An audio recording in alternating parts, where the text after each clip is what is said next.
Bienvenue sur Saga Ancestrale. Installez-vous confortablement, fermez les yeux et laissez-vous emporter par la légende. Si cette histoire apaise votre esprit, n'hésitez pas à vous abonner et à laisser un like. N'oubliez pas la cloche pour ne rater aucune vidéo. La légende du jour est les jardins du temps, la porte des songes. C'est parti. Je m'éveille couché sur un lit d'herbe souple et fraîche, et l'idée que je n'ai jamais vu ce lieu avant me traverse aussitôt, aussi limpide qu'une goutte de rosée glissant le long d'un brin de menthe. Mes paupières s'ouvrent lentement, se déplient comme les ailes endormies d'un papillon. Avant même que je puisse lever la tête, la conscience du silence me submerge, et ce silence n'a rien du vide, rien du néant. C'est un silence plein, une vaste chambre d'échos étouffés, où le monde enterre toute impatience. Autour de moi s'élève une brume douce, si pâle qu'elle semble tissée de fils d'argent, plus légère que la brise elle-même. Elle s'accroche au tronc des arbres, aux buissons ronds, aux lianes qui pendent doucement comme les longues mèches de cheveux oubliés du vent. Il fait frais, mais nul frisson, car ce frais n'est pas celui qui pince, c'est celui qui accueille et qui berce. Je tends la main devant moi, et la lumière y dessine des reflets inhabituels, comme si la peau n'était plus une frontière, mais une surface offerte à la caresse du jardin. L'air lui-même semble retenir son souffle. Aucun cri, aucun chant d'oiseau, ni le pas furtif d'un animal dans les feuillages, ni le cliquetis d'un insecte vespéral. Juste ce murmure, ce frôlement léger, ce chuchotement à peine audible d'une brise qui va, ou qui vient, caressant les herbes d'une étrange douceur. Sur chaque tige repose une gouttelette, et chaque goutte réfléchit des mondes minuscules inversés, des morceaux d'univers suspendus entre la terre et le ciel. Je me redresse lentement sur un coude, puis m'assieds sur l'humus tendre. Ma main effleure la terre, sent le relief d'une racine, la rondeur d'une pierre recouverte de mousse. Rien n'a l'odeur âpre ou forte des forêts de l'enfance. Ici tout se mêle en un parfum de verre ancien, de vie bienveillante. Je ferme les yeux un instant, inspirant la paix qui flotte, et j'ai l'impression que mes poumons n'aspirent plus seulement l'air, mais le souvenir de quelque chose d'inoffensif et d'éternel. Mes gestes sont lents. Je crains de troubler, par une hâte ou par une pensée trop bruyante, le concert silencieux en cours. Mais rien ne bouge à mon réveil, rien ne s'alarme de mon existence. Le jardin entier m'accueille, dans cet instant précis où le battement du temps s'est arrêté. Les arbres, tout autour, forment une enceinte mouvante. Leurs troncs sont droits ou sinueux, leurs branchages hauts, retors ou penchés, et les feuillages se frôlent, se touchent, s'espacent, inventant mille chemins possibles pour le regard. Je distingue des essences disparates. Certains arbres m'évoquent des bouleaux familiers, avec leur écorce pâle et lisse, d'autres ressemblent à des saules inclinées, à des chaînes tordues, ou encore poussent selon une géométrie inconnue, à mi-chemin entre le végétal et le rêve. Mon œil s'accroche parfois à la sinuosité d'une branche, à une excroissance verte accrochée à un tronc, à une feuille dont la transparence laisse deviner le filigrane des nervures, comme si elle transmettait silencieusement une histoire vieille de 1000 saisons. Je me lève, sans sentir la lourdeur du réveil. Mon corps répond sans douleur ni hésitation, comme si je n'appartenais plus tout à fait à mes souvenirs. Sous mes pieds nus, l'herbe cède et se relève, ne gardant aucune trace, et à chaque pas j'entends, ou plutôt je pressens, un très léger froissement, là où la brume se retire à mon contact, m'effleurant la cheville d'une fraîcheur timide. Je traverse ce qui semble être une allée. Les pierres y sont disposées en courbe, presque effacées, comme si chacune cherchait sa propre place entre l'ordre du monde et le hasard. Certaines sont couvertes de mousse épaisse, d'autres ornées de longues fissures où se niche, minuscule et précieuse, une plante violette. Je m'arrête devant l'une de ces pierres. Sa surface est étrangement tiède sous ma paume, et je crois entendre, mais c'est sans doute mon imagination, comme un bruissement faible, rappelant le babil d'un ruisseau souterrain. Le silence ici n'est jamais oppressant, il est même presque familier. Il chante par-dessous la vie, l'accentue, la rend plus vive. J'avance sans crainte, tandis que la brume s'allège et que la lumière, filtrée à travers les feuillages, se brise en milliers d'éclats pâles, dessinant sur le sol des mosaïques mouvantes. Je fais le tour d'un bosquet, attiré par l'éclat d'une fleur solitaire. Sa couleur, oscillant entre le bleu et le blanc, change subtilement selon l'angle de la lumière. Je m'agenouille, effleurant du bout du doigt le velours de ses pétales, et la sensation me traverse comme une bénédiction. La fleur ne s'effraie pas, ne ploie pas sous ce contact, elle semble vibrer d'une patience ancienne. J'approche mon visage. Aucun parfum ne s'en échappe, ou peut-être est-ce que le parfum de la brume l'enveloppe, le dissout et le confie au jardin tout entier. Un peu plus loin, un vieux banc de pierre m'attend, recouvert de lichens soyeux et mous. Je m'y assieds, comme si cela allait de soi, et c'est alors que le temps, ce temps que je connais, celui qui presse et file, me paraît infiniment lointain, délié de toute urgence. Ici, chaque seconde pèse doucement, sans précipitation. Je ferme les yeux, et mes souvenirs se mettent à défiler avec lenteur, comme si le lieu lui-même permettait à ma mémoire de remonter à la surface, bribe par bribe. Je me rappelle des jardins d'autrefois. Mais aucun n'avait cette paix, cette lumière singulière, ce sentiment d'être au seuil du rêve. Enfant, j'aimais me perdre dans les bosquets moussus, imaginer que chaque recoin recelait un monde miniature, une histoire secrète. Il y avait parfois la peur qui affleurait, le frisson de l'inconnu. Ici, seule l'assurance d'un accueil silencieux, sans jugement ni surprise, me tient compagnie. Je rouvre les yeux, posant mon regard sur la canopée. Très haut, les branches s'entrelacent, formant de subtiles dentelles ombragées. Un vent très léger, presque timide, fait bruisser les feuilles dans une conversation à mi-voix. Ce bruissement est ancien, familier, comme le froissement doux d'un vêtement porté encore et encore. Ce n'est qu'alors, attentif, que j'entends entre les feuilles un autre silence, si profond qu'il n'enfonce pas, qu'il élève. Je me demande si quelqu'un d'autre que moi a déjà parcouru ce jardin. A-t-il été oublié de tous, ou veille-t-il, patient, au bord du monde habité? Son silence m'apprend que je ne suis ni le premier, ni le dernier. La mémoire que je devine posée sur chaque pierre, sur chaque feuille, c'est la somme de 1000 passages, 1000 regards, 1000 secrets confiés, déposés, oubliés, puis redécouverts. Je me redresse, décidé à explorer davantage cet espace suspendu. J'observe chaque détail avec l'étrange acuité de celui qui sent que tout est précieux, que rien n'est acquis. Je découvre ainsi, le long du sentier, une suite de petites sculptures de bois posées à même le sol. Elles représentent des formes simplifiées d'animaux. Un oiseau, un renard, un cerf, des formes qui hésitent entre l'élan de la vie et la douceur du rêve inachevé. Je tends la main vers le petit oiseau sculpté, frôle son dos du bout du doigt, et la sculpture semble vibrer, muette, sous mon toucher. Plus loin, une arche de branches entremêlées forme un passage naturel. J'y glisse lentement, mes épaules frôlant l'écorce et les feuilles en corolle.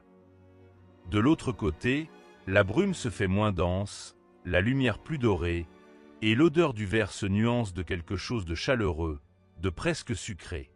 Une clairière se dévoile devant moi, circulaire et paisible, ou quelques pierres plates à fleurs. Je m'assois sur l'une et ferme à nouveau les yeux, laissant la douceur du lieu s'infiltrer sans effort en moi. Peut-être suis-je ici pour apprendre à écouter. Écouter non pas les bruits du monde, mais ce chant silencieux que le jardin entonne sous mon souffle. J'entends la mémoire enfouie en moi répondre à l'appel du lieu, et soudain je me souviens d'un mot oublié, d'une image d'enfance. La main douce de ma grand-mère posée sur mon front, le regard tranquille d'un chat guettant le soir, les histoires murmurées à la lumière d'une veilleuse. La sensation de ne pas être seul, ici où le silence est si entier qu'il déborde sur l'âme. J'ouvre les paupières lentement. Le vent s'est levé, très légèrement, soulevant les brins d'herbe en volute, dessinant de nouveaux chemins.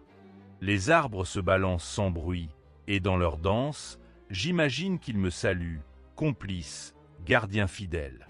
Ce jardin est un havre, un abri entre deux mondes, où le temps devient souple, se relâche, où la voix intérieure peut parler sans crainte. Je me penche vers le sol, cueille une brindille, puis une feuille tombée, que je tourne entre mes doigts.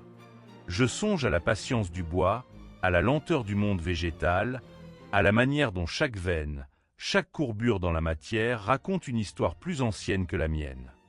Je devine la présence cachée de bêtes légères, d'insectes minutieux au travail dans la mousse, souciant peu de mon existence, poursuivant leur ouvrage dans cet univers dosé avec une exactitude infinie. À l'orée du sous-bois, une lumière nouvelle attire mon regard. La brume s'y fend, s'écarte en guirlande, laissant filtrer des faisceaux d'or où brillent des milliers de particules. J'avance, hésitant, chaque pas avalant la distance sans l'effort du mouvement. Devant moi, un petit ruisseau glisse sur des galets polis, ses eaux limpides glissant en silence, presque à contresens du bruit du monde. Le vent dansait lentement entre les arbres au tronc torsadé, faisant bruisser les feuilles d'une façon nouvelle. Un murmure curieux, un chant doux et secret. Il avançait, à la fois précautionneux et attiré, sur ce sentier ancien que personne ne semblait avoir emprunté depuis des siècles. Sous ses pieds s'étendait une mousse lumineuse, fraîche et d'un vert si profond qu'elle paraissait presque irréelle sous la lumière filtrée. De temps en temps, ses pas froissaient le tapis d'aiguilles oubliées, libérant une senteur de résine ancienne. Soudain, une odeur nouvelle attira son attention, une fragrance subtile mais envoûtante qui ne ressemblait à rien de ce qu'il connaissait. En se penchant, il découvrit un parterre de fleurs éparses, croissant à l'ombre de vieux cyprès. Elles n'étaient semblables à aucune des fleurs qui ornaient les jardins de sa mémoire. Leurs tiges étaient diaphanes, d'un bleu translucide, et de minces nervures dorées sillonnaient leurs pétales. Il lui sembla un instant qu'elles bougeaient, imperceptiblement, comme si elles respiraient au rythme du monde. Un souffle lent, fragile, palpitant à l'unisson du sien. Il s'accroupit, tendit la main, hésitant à effleurer une de ces merveilles incertaines. Enfin, surmontant une crainte indistincte, il caressa du bout des doigts une corolle entr'ouverte. Il sentit d'abord le velouté presque frais des pétales, puis une chaleur douce coula dans son bras. Et alors, sous ses paupières closes, des images jaillirent brusquement. Il vit, sans comprendre, un visage de femme qu'il ne connaissait pas, encadré de cheveux bruns mouillés par la pluie, le front plissé par une joie immense. À côté d'elle, un enfant courait, riant, ses mains minuscules tendues vers le ciel, ses joues rougies par le vent. Des éclats de lumière se reflétaient dans une flaque. Il entendit le claquement des bottes sautillant dans l'eau, les cris de joie limpide, le grondement sourd du tonnerre. Puis l'image changea brutalement. Un fracas, la lourdeur d'un ciel bas. Des silhouettes se précipitaient dans la tourbe détrempée. L'odeur de la peur, les yeux écarquillés, la pression d'une main sur son bras. Mais ce n'était pas sa main, ni son bras. Le souffle lui manqua. Il rouvrit brusquement les yeux, comme réveillé d'un rêve étranger. La fleur balançait doucement, insouciante, sur sa tige translucide. Il resta un instant interdit, la main suspendue dans l'air, alors que des rémanences de sensations étrangères vibraient encore en lui. L'éraflure de la pluie, la morsure de la boue, la plénitude d'un amour éclatant, déjà perdu. Il s'assit en tailleur, happé par le mystère de ces fleurs étranges. Son regard passait de l'une à l'autre, fasciné. On disait que la nature gardait la mémoire du monde, mais il n'avait jamais imaginé la trouver ainsi, pure et à portée de main. Était-ce dangereux? Il n'en savait rien, mais la curiosité triomphait. Il choisit une autre fleur, dont les pétales étroits irradiaient d'un violet profond, la caressa à nouveau. Une onde s'éleva, plus douce, presque timide. Par vagues, une nouvelle série d'images coula sur lui. Un crépuscule infiniment calme, deux vieux hommes jouaient aux cartes, un chat lové contre leurs poils. Par la fenêtre entr'ouverte, l'odeur du tabac et celle du pain tout juste cuit évoquaient la chaleur d'un foyer, le bruissement discret des souvenirs communs. Il ressentit la tendresse feutrée d'une vie partagée, la lassitude paisible, et surtout un amour si discret qu'il en était presque douloureux. Une voix grave racontait une histoire ancienne, et chaque parole semblait se poser doucement sur l'âme, apaisant chaque frayeur. Soudain, la scène disparut, ne laissant qu'une nostalgie délicate, comme une musique à peine perçue. Il s'attarda, le regard dans le vide, la gorge serrée par une émotion qu'il croyait inconnue. Comme si, à travers ses ressentis fugaces, il puisait directement à la source d'une humanité partagée, bien plus vaste que sa propre vie. Il inspira longuement, captant le parfum entêtant des fleurs. À chaque respiration, il se découvrait lui-même étrangement changé. Il y eut des moments où, touchant d'autres fleurs, les visions devinrent moins nettes, presque fragmentaires.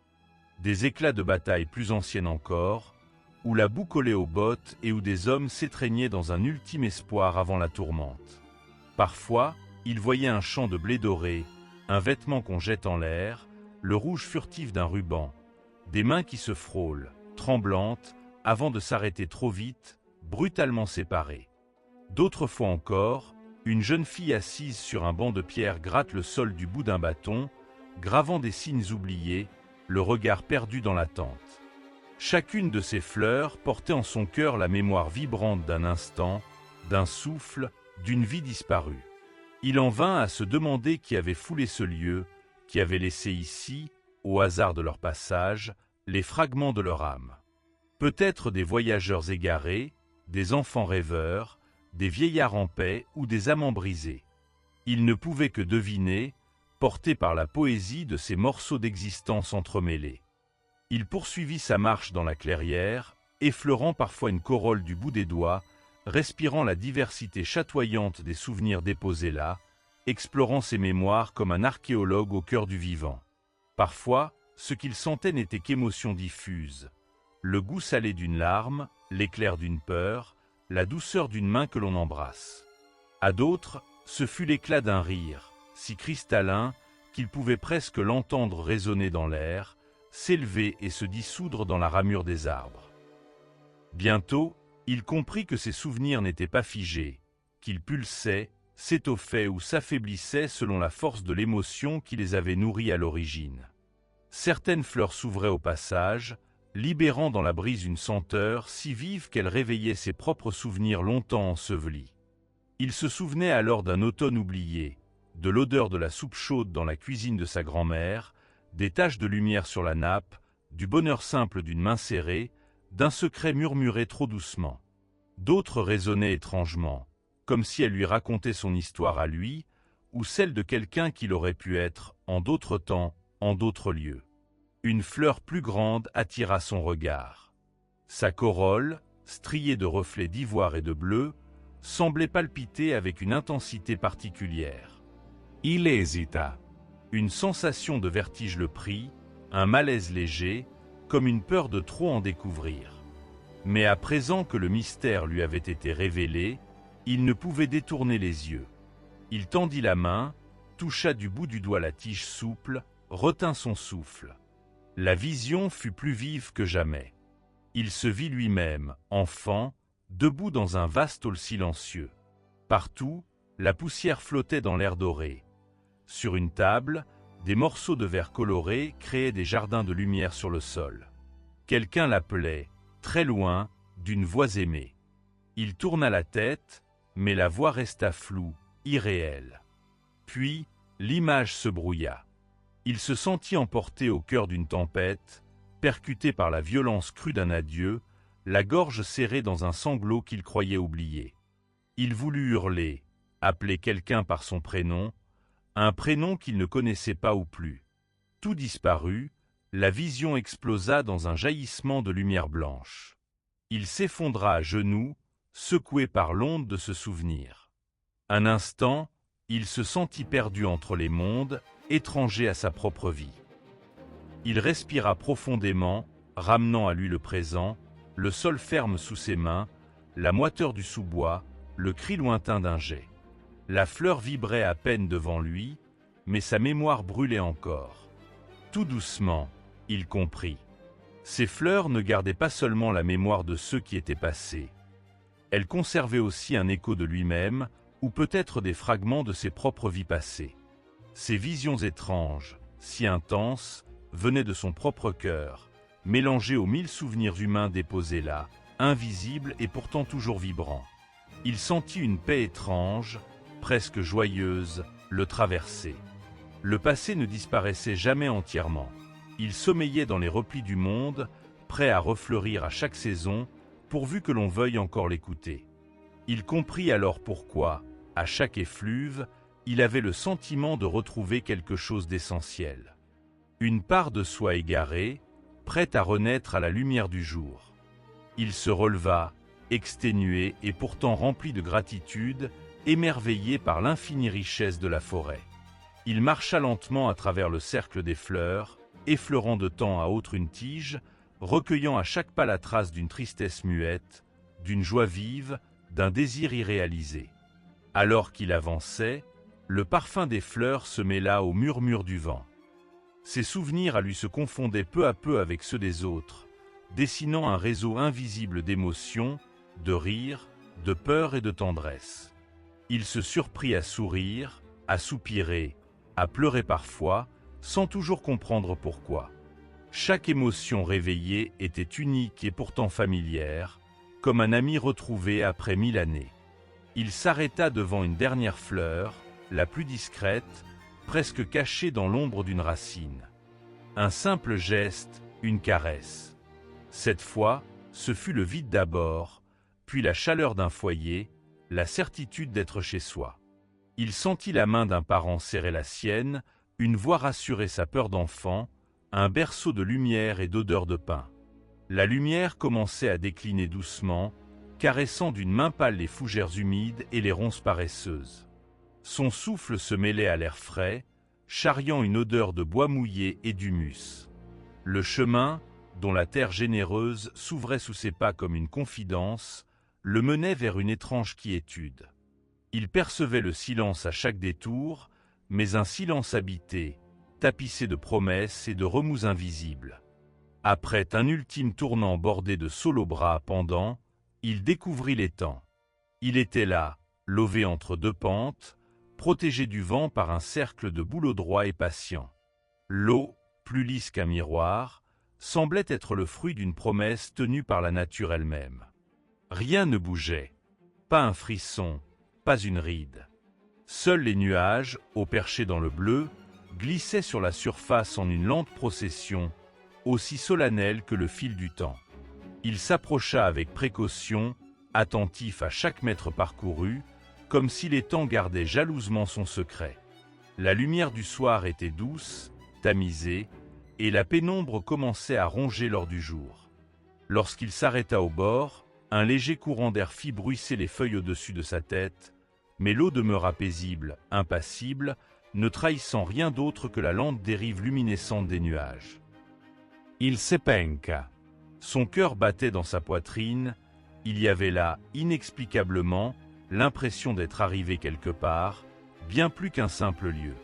Mais aussitôt qu'il plongea son regard dans la surface miroitante, un frisson remonta le long de son échine. Là où il s'attendait à voir ses propres traits, il découvrit des visages. Non pas la sienne, mais, surgissant des profondeurs immaculées du reflet, ceux d'autres gens, d'autres âmes. Tous semblaient le regarder.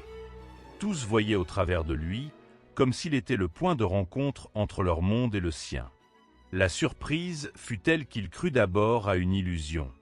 Il cligna des yeux, effleura l'eau de la main, mais un simple frémissement agita la surface, et les visages reparurent, plus nets encore.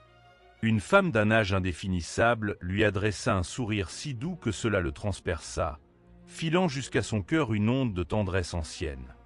Un homme, le visage fermé par la douleur, leva la main en un geste d'adieu suppliant. Il recula, fit glisser ses doigts sur la joue, comme pour chasser quelques larmes. Mais ce n'était pas à lui que revenait la tristesse ni la joie. C'était à ses reflets, ces êtres qui, chacun dans leur silence, semblaient vouloir lui dire 1000 choses tues. Bientôt, il comprit, non par la pensée, mais par une intuition brûlante, surgie du plus profond de son être, qu'aucun de ces visages ne lui était étranger.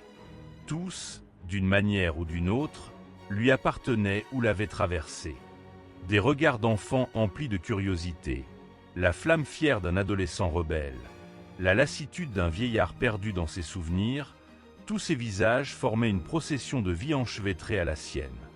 L'étang, silencieux, devint alors le théâtre d'une lente révélation.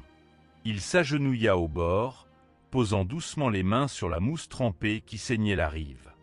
Le souffle court, il se concentra, plongeant plus loin ses yeux dans l'eau. Les visages défilaient, se superposaient, fusionnaient quelques instants pour redevenir distincts l'instant d'après. Certains arboraient des atours d'antan, toques brodées, robes à volants, manches de toile rêche et boutons sculptés de laiton polis par le temps. D'autres étaient simplement nus, dépourvus de parure autre que la lueur ardente de leur regard. Des souvenirs affleurèrent d'abord en bribes incomplètes. La douleur d'une blessure reçue à la guerre, l'exaltation du premier amour sous une pluie d'été, le froid des nuits passées à attendre, larmes muettes, le retour d'un père jamais revenu. Parfois, le miroir d'eau montrait des scènes entières. Une cour d'école saturée de soleil, des éclats de rire qui fusaient, et cette sensation de liberté sans ombre, d'éternité qu'on ne sait reconnaître qu'avant d'être adulte. Un autre reflet, plus sombre, le fit vibrer. Une longue marche à travers un village étranger, la peur tapie au creux de l'estomac, l'angoisse liée à l'exil et l'incompréhension. Le murmure léger du vent, les bruissements d'insectes à la surface de l'eau, tout cela s'effaçait peu à peu. Il semblait désormais exister hors du temps, seul avec ce cortège de fantômes lumineux qui lui renvoyaient par leur présence l'infini de ce qu'il avait été. Un garçon aux boucles sombres passa, le fixant de ses yeux clairs, porteur d'une intelligence précoce, d'un questionnement que rien n'avait, jadis, satisfait. Il s'attarda sur une jeune femme égarée, la bouche entr'ouverte sur un secret qu'elle n'avait jamais pu confier. Leurs lèvres bougeaient parfois, murmurant peut-être le fil ténu d'un souvenir, sans qu'aucun son ne vienne jusqu'à lui. Il eut la sensation fugace d'être deux, celui qui contemple et celui qui est contemplé, ce regard qui sonde et les regards qui lui répondent. Un vertige s'installa, et dans le tremblé de sa poitrine, une myriade d'émotions inconnues, tout à la fois étrangères et familières, montait comme la marée. Il sentit la douleur ancienne de ceux qui furent blessés, la fatigue de ceux qui survécurent et durent marcher encore, longtemps après la perte de tout. Il ressentit pleinement la douceur des moments suspendus, la chaleur de l'amour maternel et le goût simple du pain partagé quand régnait la disette. Les images se firent plus précises, en travers doucement le passage du temps, forçant l'instant à s'étirer. Il vit un vieillard penché sur un pupitre, une main parcheminée courant sur des parchemins, traçant d'étranges caractères qu'il comprenait sans reconnaître. Il aperçut une femme assise devant la fenêtre, cousant, les yeux parfois levés sur la pluie battante. Dans sa poitrine vibra un amour silencieux, douloureusement beau, pour un fils trop tôt disparu. Il comprit, alors, que l'étang n'était pas simplement un lieu de passage ou de repos. C'était un portail, le seuil où affluait tout ce qu'il avait vécu, bien au-delà de cette vie présente. Les visages n'étaient pas seuls. Derrière eux, il reconnaissait des fragments d'univers, comme s'il était le trait d'union entre d'innombrables existences lentes et fugaces. L'écho de leur voix murmurait en lui, secret, feutré mais impérieux, comme la mémoire qu'on croyait avoir oubliée mais qui ressurgit à la faveur d'un parfum, d'un son ou du simple contact de l'eau pure. Il hésita à tendre la main, mais le désir d'approcher, de comprendre, était plus fort que tout. Avec l'extrême lenteur de ceux qu'habite le respect ou la crainte, il trempa ses doigts dans l'onde. Aussitôt, le miroir vibra sous ses gestes, et le monde vacilla dans un équilibre fragile. Les visages affluèrent, plus nombreux, plus proches. Des rires se mêlèrent à des pleurs, et dans la cacophonie silencieuse, il sentit la voix des souvenirs se faire route jusqu'à lui. Une jeune fille, vêtue d'une tunique simple, s'approcha dans le reflet. Ses cheveux blonds étaient tressés en couronne, et la lumière dans son regard était si éclatante qu'il en fut ébloui. Elle ouvrit la bouche, et bien qu'aucun son ne se fasse entendre, il comprit chaque mot, comme si c'était son être tout entier qui recevait le message. « N'aie pas peur, » lui souffla-t-elle, « tu n'es jamais seul. » Le cœur serré, il tourna la tête, mais la vision demeurait ancrée. aussi réelle que la mousse sous ses genoux. D'autres vinrent ensuite, défilant à la surface de l'eau. Un homme au regard sombre, la barbe poivre et sel, tendit les bras comme vers un enfant perdu. Un garçon, sourire espiègle sur les lèvres, lança une pierre invisible qui fit frissonner tout le miroir. Derrière eux, une foule se pressait, chacun portant le fardeau ou la lumière de son époque. Soldats en uniforme râpé, musiciennes au corsage somptueux, artisans et mères, pères solitaires ou enfants dépenaillés. Avec chaque nouveau visage, il sentait à la fois une douleur diffuse, celle de l'absence, et la joie pure de la reconnexion. Chacun réveillait en lui une sensation enfouie. La faim, le froid, le plaisir d'une parole partagée lors d'un repas du soir, la fierté d'un effort accompli ou la blessure d'un amour déchiré. Les temps, diaphanes, compressaient les siècles, et il se retrouva comme emporté dans une spirale douce, dépouillé des repères ordinaires.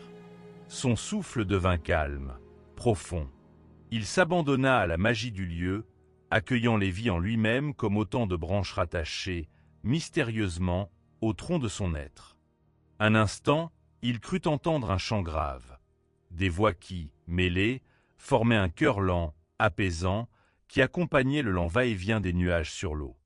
Il distingua des mots, des phrases éparses, dans des langues qu'il ne parlait pas mais dont il perçut pourtant l'essence. Bénédiction, regret, promesse d'espoir inachevé.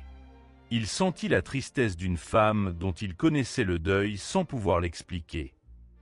Il vécut la joie fébrile d'un enfant courant dans les champs, l'espoir fragile niché dans le regard d'un jeune homme partant pour la guerre, ignorant qu'il ne reviendrait plus. Chacune de ces existences lui appartenait autant qu'elle s'en échappait, le traversant telle une lumière qui, longtemps, hésite, puis se pose enfin. Il comprit qu'il était la somme de toutes ses vies, leur accomplissement, l'étape actuelle d'une route infinie. Sa solitude cédait la place à une plénitude étrange, presque douloureuse. Le chemin était silencieux. L'air tiède de la soirée s'enroulait autour du voyageur, caressant sa nuque et ses joues comme un souffle ancien, chargé de légendes. Les herbes hautes frissonnaient à son passage, effleurant sa paume de leur bord effilé. Entre deux pins, le sentier s'évasait, dessinant un cercle de mousse presque argenté par la clarté d'un croissant de lune naissant. Là, sur un vieux banc de pierre veinée, posé en travers du monde, un homme semblait l'attendre depuis 100 000 nuits. Le voyageur ralentit avant d'oser s'approcher. L'homme ne détourna pas la tête, comme s'il savait déjà, au plus profond de son silence, qui venait à lui. Son visage était buriné de rides si profondes qu'on aurait cru y lire l'histoire d'une vie ou d'un temps immémorial. Son dos voûté n'était que la métaphore de tant de jours portés, et ses vêtements, simples et ternes, semblaient gravés à la mesure de ses épaules. Mais c'étaient ses yeux, surtout, qui frappaient, deux soleils éteints, cerclés de noir, larges et pâles comme deux lunes d'hiver. Sur ses genoux trônait un sablier immense dont les flancs bombés réfléchissaient une lueur dorée. Il n'en finissait pas de se vider. Les grains fusaient dans la gorge de verre, tombaient bas, puis, à chaque bascule de la main ridée, regrimpaient mystérieusement pour amorcer une nouvelle chute. Chacun scintillait comme s'il contenait le fragment infime d'un univers. Au début, aucun mot ne fut échangé. Le silence s'inscrivit entre le vieil homme et son visiteur comme un souffle sacré. Seul résonnait le bruit ténu du sable, une pluie d'or miniature s'écoulant, éternelle. Le voyageur sentit le crépuscule, derrière lui, refermer le rideau du jour. Alors, le gardien des heures ouvrit la bouche, et sa voix, grave, sourde, traînante, en sortit avec la précaution de qui pèse le moindre mot. Le temps n'est pas un fleuve, c'est un jardin. Et toi, voyageur, tu en es le jardinier. Le voyageur frissonna, non de froid, mais de la solennité du moment. Sa gorge était sèche, la fatigue du chemin tirait sur ses paupières, mais il ne pouvait détacher ses yeux du sablier qui, sous la main parcheminée, semblait battre à l'unisson du monde. Le gardien poursuivit, plus bas, comme s'il récitait une prière oubliée. Ce que tu crois voir s'écouler n'est que le mirage d'une mémoire décousue. Le temps, ils se sèment. Chaque instant vécu, c'est une graine offerte à ton âme. Vois, toutes ces graines dorment dans tes terres intérieures, et de chacune, un arbre peut naître. Il fit alors jouer les grains entre ses doigts. À chaque lumière accrochée, le voyageur croyait deviner, fugitivement, des images miniatures. Des souvenirs, peut-être. Un rire d'enfant, un adieu en pleurs, la main d'une mère sur un front chaud, le premier pas sur une route de boue.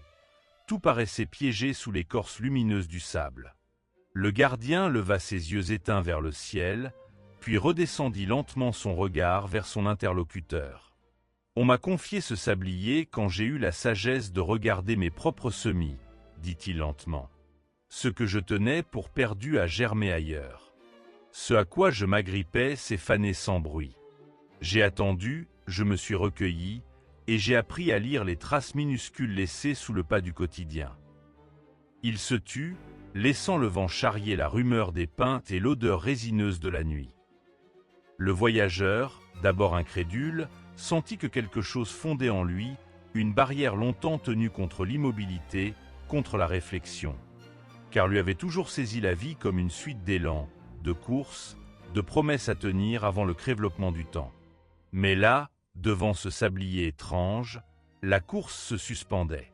Le voyageur osait à peine respirer, et murmura, dans la pénombre. « Mais que puis-je faire des graines plantées dans l'ombre sans que je le sache?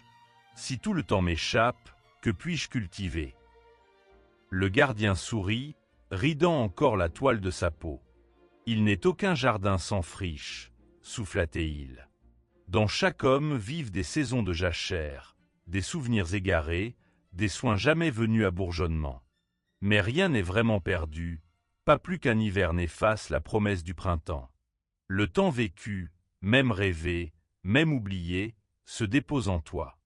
Il n'attend que ton regard pour renaître. » Il désigna la paume du voyageur, y versa quelques grains dorés en soufflant dessus. « Rappelle-toi, chaque matin, chaque rencontre, chaque regard porté ou sourire reçu sont des graines possibles.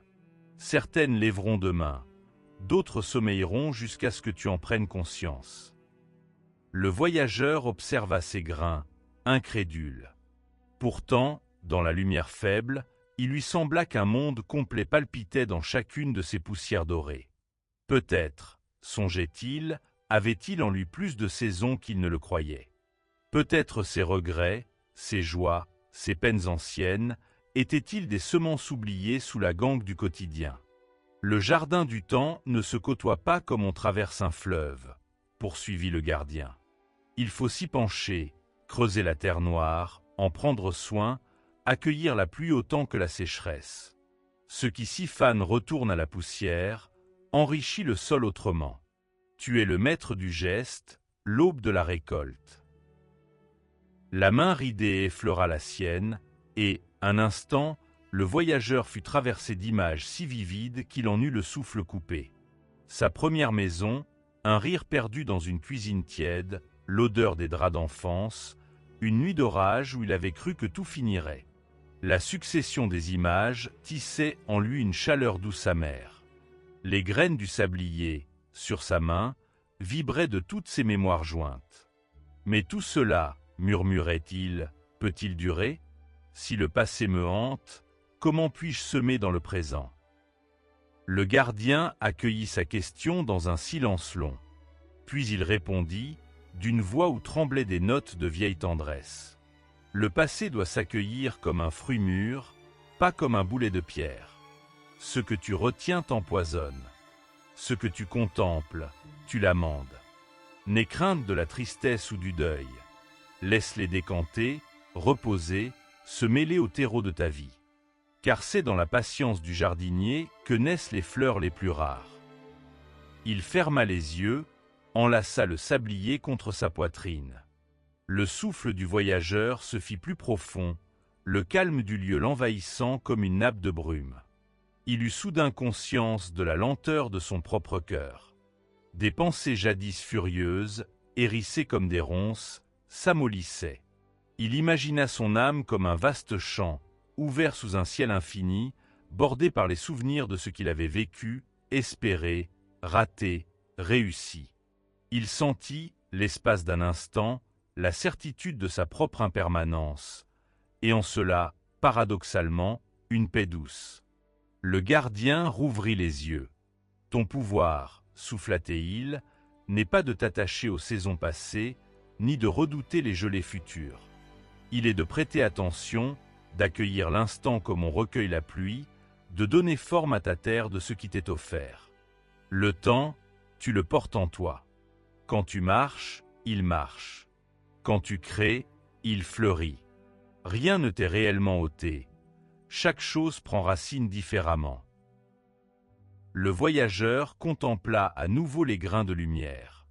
Un sentiment s'infiltra en lui.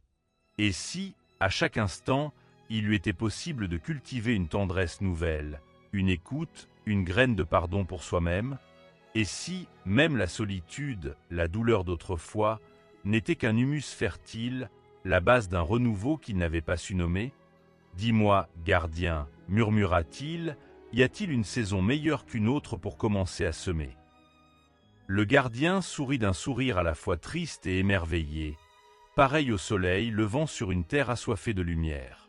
« Jadis, j'ai cru que certaines heures étaient plus fécondes que d'autres, » confia-t-il. « Lorsque je n'étais qu'un jeune homme, j'attendais la belle saison, les soleils généreux, les jours d'enthousiasme. Mais j'ai appris, à mesure, que le jardinier à vie trouve dans la tempête l'occasion d'enraciner des arbres plus forts. Inutile d'attendre. Il n'y a que le maintenant. La graine du présent est un miracle, si délicat qu'il échappe à l'impatient.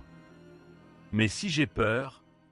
demanda le voyageur, d'une voix étrécie. « Alors tremble, mais sème tout de même, » répondit le gardien. « La peur aussi nourrit le sol à sa manière. Si tu la laisses traverser, comme une pluie d'orage nourrit les racines enfouies. » Le vent fraîchit, soulevant quelques feuilles mortes qui crissèrent sur la pierre. Le sablier luisait d'un éclat doux. Le voyageur, malgré le trouble, sentit s'ouvrir en lui une chambre secrète, emplie d'un bruissement de pouces, d'une promesse verte. Il comprenait, lentement, que ce banc de pierre n'était qu'une halte. Le monde, autour de lui, recommençait à battre. Les souvenirs les plus lourds, portés jusqu'ici, s'allégeaient, non qu'ils disparaissent, mais parce qu'ils se mêlaient à un futur possible, riche d'inattendus. Il se leva, hésitant, et le gardien, sans un mot, lui tendit le sablier. D'abord, le voyageur n'osa pas le saisir. Mais la main ridée insista, tremblante, déterminée. Lorsqu'il effleura le verre tiède, un vertige le saisit. Il crut sentir en lui, traverser sa peau, tous les instants à venir, tous les matins pleins d'attente, toutes les nuits d'absence et la constellation des printemps inconnus.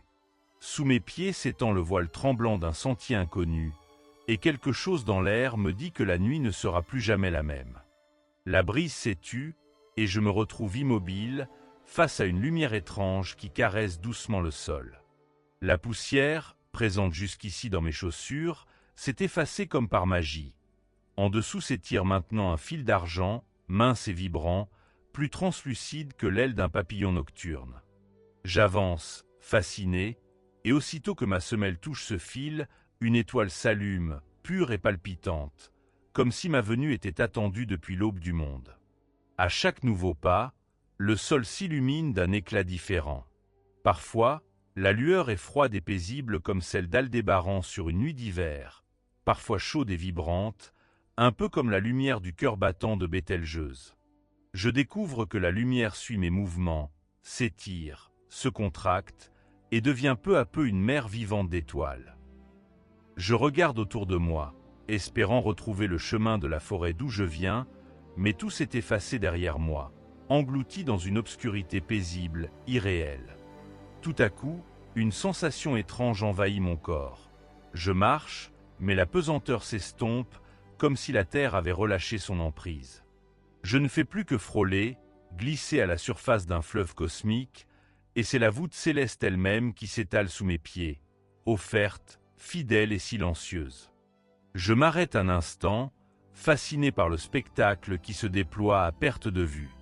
Il n'y a plus de ville dans la vallée, plus de montagnes à l'horizon, juste une immensité scintillante où l'obscur luit du dedans, chaude sous la semelle. Je respire, et l'air que j'aspire me semble plus vaste, comme gonflé d'un parfum d'infini. Et, pour la première fois, je comprends ce qu'est marcher sur la nuit. Avancé de quelques pas encore, j'aperçois les premiers motifs d'un grand dessin étoilé, la constellation d'Orion. Ces 3 étoiles alignées s'allument tout autour de moi, plus brillantes que les autres, et, à ma grande surprise, leur lumière semble murmurée, palpitante. J'écoute, tends l'oreille, et dans cet espace où le vide s'étire, j'entends la voix profonde du chasseur. Je suis le commencement, la promesse des terres nouvelles, la force indomptable du voyage. La voix ne ressemble à rien de connu, elle se glisse dans ma poitrine et y résonne longuement, comme un souvenir trop vaste pour être oublié. Une vague de chaleur me parcourt, et je sens que ces mots occupent un recoin vieux de mon être, enfoui, mais éveillé par la lumière. Orion se souvient de mes errances, des quêtes humbles et des chutes douloureuses, me promettant qu'au bout du chemin, les esprits veillent à la croisée des routes. Je poursuis ma marche, du bout des orteils, par crainte de troubler l'harmonie du cosmos. Le sentier devient de plus en plus vivant. Les constellations s'allument sous mes pas, se tordent, s'épousent, me racontent en silence 1000 récits. Voici la couronne boréale, enroulée sur elle-même comme un bijou galactique oublié sur le velours nocturne. Elle frémit lorsque je la traverse, et une voix douce s'élève, pareille à celle d'une mère rassurante. Je garde les secrets des promesses tenues et des vœux chuchotés à minuit. Je suis le refuge des âmes lassées qui cherchent le repos dans la brume des souvenirs. En l'entendant, je sens mes peines d'antan, celles dont je n'ai jamais parlé, se dissoudre dans l'air paisible. Je marche moins vite, savourant l'apaisement silencieux qui enveloppe mon cœur. Soudain, mon regard est attiré par une lumière tourbillonnante à ma droite. La grande ours, immense, se dresse, solide et paisible. À son passage, c'est comme si le sol vibrait sous mes pieds, pulsait d'une énergie ancestrale, familière. Une voix, plus grave que les autres, soupire. Je veille sur la nuit, éclaire les égarés, guide les voyageurs de la brume. Où que tu sois, souviens-toi, l'ombre n'est qu'un passage, la lumière, une promesse. J'entends soudain la complainte des marins perdus, j'imagine les berceaux posés près de la fenêtre aux longs hivers, et, sans trop savoir pourquoi, je me rappelle la tendresse d'une main aimée sur mon front d'enfant. Je poursuis ma route, bercé par le pas lent et sûr que le sentier impose. Le sol, tout autour, palpite de constellations familières qui se meuvent, dialoguent, s'entrelacent selon des logiques anciennes. Le dragon étire sa silhouette sinueuse, imprévisible, et je sens sa présence sauvage, indomptable. Puis c'est au tour du cygne de me frôler, gracieux, dans une caresse de plumes d'argent. Partout, la nuit vibre d'histoires muettes. Chaque étoile semble être un fragment d'âme, tissant la mémoire du ciel autant que celle des dormeurs. Peu à peu, ma marche acquiert la souplesse d'un rythme ancien, comme si une musique enfouie se réveillait dans mes pas. Il me semble entendre, tout au fond de moi, une mélodie, ou plutôt une multitude de sons, si habilement entremêlés qu'ils deviennent une seule musique subtile et infinie. Il s'agit d'une harmonie qui n'a rien de terrestre, portée par le battement de milliards de cœurs, et je comprends alors qu'il s'agit de la musique des sphères. Chaque étoile vibre d'une note, chaque constellation joue son motif, et ce grand orchestre secret chante l'amour du monde pour lui-même. La lyre, minuscule constellation posée humblement près du cygne, glisse sous mes pieds. Un accord, pur comme le rire d'un enfant, jaillit et se répand dans l'air. La voix de la lyre me susurre. Je suis la mémoire du bonheur, la trace d'un sourire ancien. C'est en moi que se cachent les instants que l'on voudrait retenir, ceux qu'on garde en soi sans oser les nommer. Ému, j'avance encore, mon cœur empli d'une gratitude sans nom pour la nuit si vaste, tissée d'espoir et de souvenirs. À chaque pas, je sens la fin du sentier approcher, mais l'infini recule à mesure que j'avance, comme si la route n'était pas faite pour me mener quelque part, mais pour me révéler à moi-même. Arrivé devant la constellation de Cassiopée, posée là comme une reine sur son trône lumineux, j'entends un murmure plus lointain, plus aérien, qui traverse l'espace et la mémoire. Cassiopée chuchote. Je suis la vanité et la beauté, la mer qui pleure au bord de l'abîme, la lumière qui guérit les erreurs. De moi naissent les pardons, les regrets et toutes les promesses d'un recommencement. Un vertige me saisit. Je me revois enfant, promettant de réparer mes fautes, espérant un jour pouvoir effacer mes erreurs dans le sourire d'un proche. Ces souvenirs me transpercent, doux et cruels à la fois. Je laisse le sentier me guider, désormais, conscient qu'il n'existe plus de limite entre mon corps et la nuit, entre mes pensées et la lumière tapie sous mes pas. La frontière entre le dedans et le dehors s'effrite, et peu à peu, je perçois que, sur ce chemin, je ne fais pas qu'avancer d'un point à un autre. J'effleure des souvenirs, les miens, mais aussi ceux du monde, tissés dans les histoires du ciel. Entre deux constellations, j'aperçois soudain le triangle agile de Persée. Le héros glisse devant moi, plus rapide que la lumière, et dans le feu de ses étoiles, je vois la lutte et la résilience. Sa voix résonne, fidèle aux souvenirs de ceux qui n'abandonnent jamais. Ma force, tu la connais, elle est tienne aussi. Les monstres que tu portes dans tes songes valent bien ceux que j'ai terrassés. Ne redoute pas l'épreuve, elle est le chemin du retour. Je poursuis, porté par un sentiment de paix inaltérable. Le sentier s'élargit soudain, englobe tout l'espace, jusqu'à ce que j'aie l'impression de flotter au milieu de la galaxie. Ralentissant, je prends conscience de deux choses à la fois évidentes et vertigineuses. Sous chacun de mes pas, une étoile attend, et derrière chacun de mes rêves, une histoire sommeille. Je m'accroupis, effleurant du bout des doigts l'un de ces points scintillants. Il palpite entre mes paumes, et je comprends que ces étoiles sont chaudes, vivantes, qu'elles renferment la mémoire de milliers de nuits, la somme patiente des regards levés vers le ciel en quête de réconfort, d'espoir ou simplement de beauté. Je ferme les yeux, et dans l'obscurité douce, je vois défiler des images.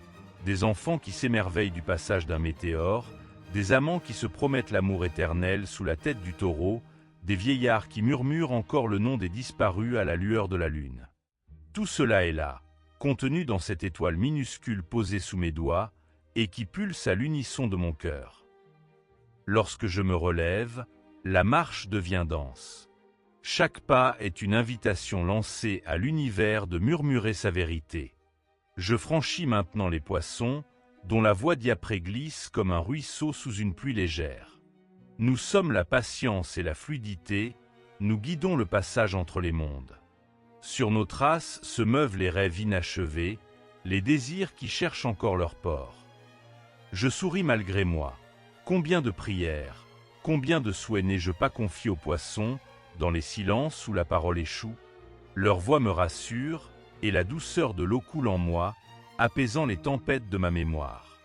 Le sentier des étoiles s'incurve doucement, s'élève, descend, épouse des cercles parfaits puis s'étire en longues lignes droites. Je me rends compte que je pourrais marcher ici toute une vie sans jamais retrouver le même dessin sous mes pas, tant la carte du ciel écrit et réécrit sans cesse de nouveaux chemins. Au bout du sentier, le silence avait changé de texture.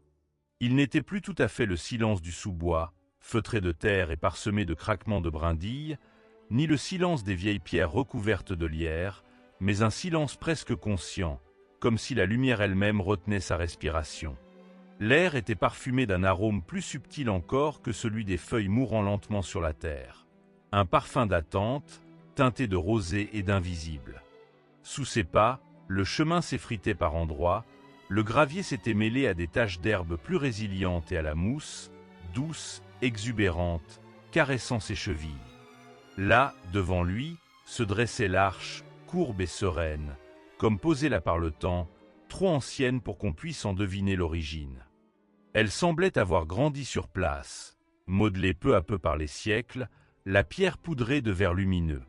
Il observa, fasciné, comment chaque feuille minuscule, chaque goutte de lichen, semblait vibrer doucement dans la lumière diffuse. La lumière, justement, dansait au travers de l'ouverture. Ce n'était pas la lumière d'un simple matin ou d'un soleil couchant. C'était une clarté où s'entremêlaient reflets d'argent et éclats d'or, flottant et changeant comme un souffle ou comme le miroitement d'une eau mystérieuse. Le cœur du voyageur, déjà un peu taché d'émotions étranges depuis les premiers pas sur ce sentier, se serra un instant. Il battait fort, et à chaque pulsation, il croyait entendre le roulement lointain d'un tambour, pas tout à fait de ce monde, dont les échos lui traversaient la poitrine.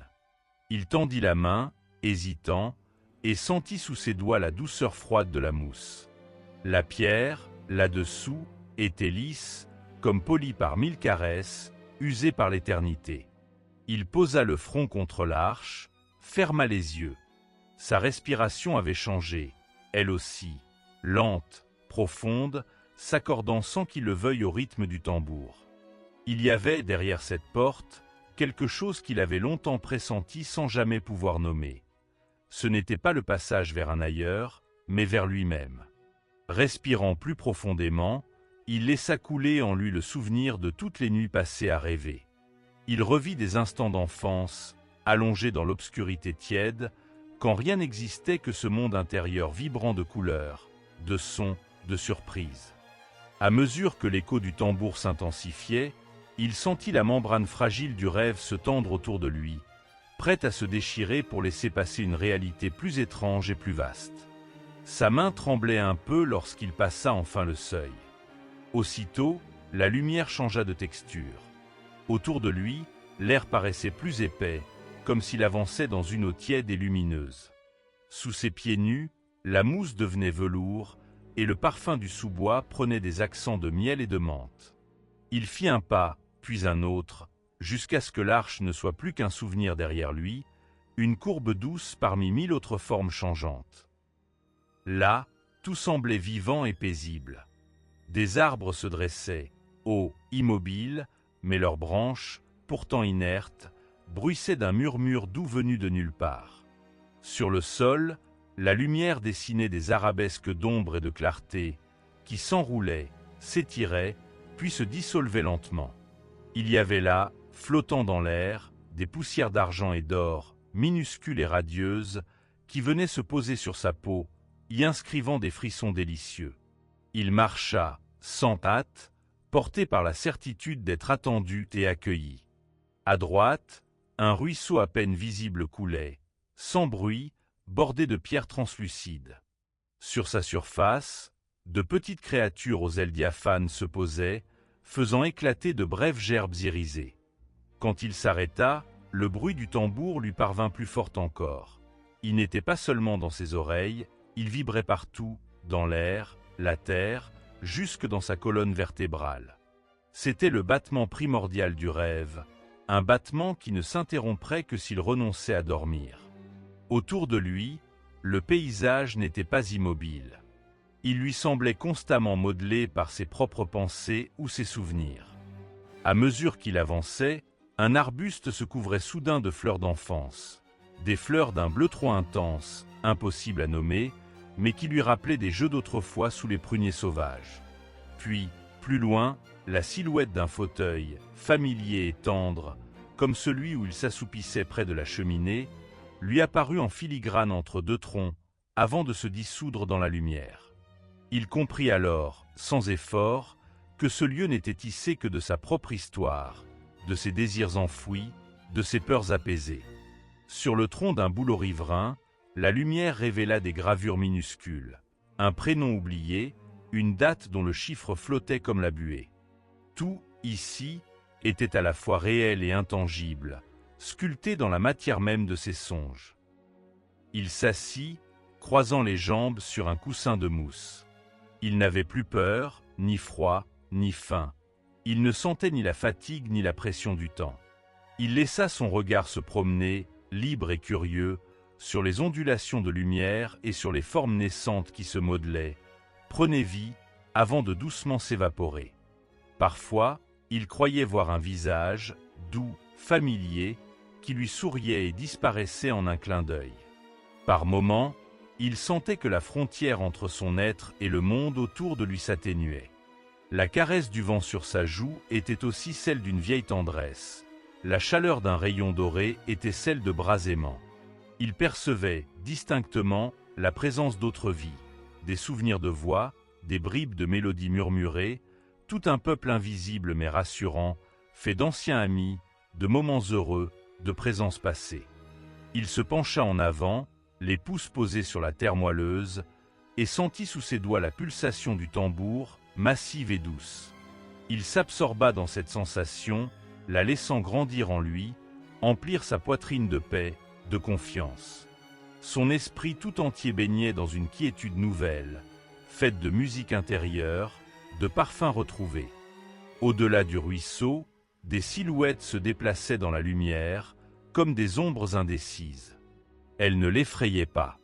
Il devinait qu'elles étaient là pour lui, non pas pour le juger ou le questionner, mais pour l'accueillir, pour lui rappeler que ce monde-ci était le sien, le territoire sauvage et sacré de ses rêves. Elle lui faisait signe, doucement, d'approcher, mais il n'était pas pressé. Il savourait l'instant, le battement du cœur du rêve qui était aussi le sien. La brise porta jusqu'à lui un souffle de paroles évanouies, un éclat de rire d'autrefois, un murmure rassurant. Il se la issa bercer, confiant. Ici, rien ne pressait, rien n'était à craindre, car tout naissait de lui, et tout revenait à lui, comme un grand cercle silencieux. Il se sentit peu à peu délesté des poids accumulés, de toutes ces inquiétudes qui l'encombraient dans la vie éveillée. Ici, il pouvait déposer au sol son fardeau, le voir se dissoudre dans la lumière mouvante, et n'emporter de lui-même que ce qui était doux, léger, essentiel. Il sentit autour de sa tête le halo argenté d'un rêve ancien, celui peut-être où il volait au-dessus des toits, porté par un vent d'étoiles. À chaque respiration, il accueillait plus profondément la sérénité de ce lieu, la certitude de sa propre appartenance. Le tambour, tout à coup, changea de rythme, il l'invita à se relever. Il obéit, hésitant, mais le sol était si tendre qu'il n'eut qu'un pas à accomplir pour se redresser. Il avança, traversant le rideau de lumière dorée. À mesure qu'il progressait, la porte des songes lui apparaissait non pas comme un seuil franchi, mais comme une membrane fine et souple, une frontière vivante qu'il pouvait traverser à loisir. De sa main, sans réfléchir, il effleura le sommet d'une fougère qui se dressait sur son passage. Aussitôt, la feuille se mit à osciller légèrement, dessinant dans l'air une vague aux reflets changeants. À cet instant, il comprit. Ce lieu, ce monde, n'était pas fait pour durer, ni pour retenir qui que ce soit. Il était une extension de son esprit, modelé par ses désirs et ses souvenirs, un espace de paix offerte chaque fois qu'il en aurait besoin. Il pensa à ceux qu'il aimait, à ceux qui n'étaient plus là. Il s'étonna de les sentir tout proches, assis comme lui, invisibles mais présents, baignés dans la même lumière. Certaines douleurs anciennes, trop lourdes pour être dites, s'effacèrent doucement. Les regrets, les peines déjà anciennes se dissolvaient, goutte à goutte, dans le grand cœur du rêve. Il s'aperçut qu'il souriait, d'un sourire léger, presque timide. Le bonheur de ce lieu n'était pas violent ni bruyant, mais discret, profond, pareil à cette lumière diffuse qui ne venait ni du ciel, ni du sol, mais rayonnait de partout à la fois. À chaque inspiration, il sentait son propre cœur battre à l'unisson du tambour, le rythme s'installant lentement dans tout son être. Le paysage autour de lui continuait d'évoluer. Au loin, une vaste clairière s'ouvrit, baignée d'un éclat laiteux, impossible à décrire. Il se risqua à y pénétrer, les bras ouverts. La lumière semblait se poser sur lui, le pénétrer, le remplir d'une force nouvelle. Il cessa de penser en mots. Seules demeuraient des sensations, de la joie pure, la conscience de flotter dans cet espace sans limite où le temps ni l'espace n'avaient d'emprise. Il hésita, la main effleurant la poignée froide, avant de pousser la porte que l'on disait interdite. De l'autre côté, une tiédeur étrange l'enveloppa. Son souffle se suspendit dans l'air, happé par un spectacle impossible à concevoir en dehors des rêves les plus fous ou des contes murmurés par les enfants à l'heure où la lune veille. Devant lui s'étendait une forêt où les arbres étaient d'argent pur, leur écorce miroitant dans la lumière pâle d'un ciel sans étoiles. Les branches s'élevaient haut, fines et souples, tressant dans les hauteurs de fragiles constellations métalliques.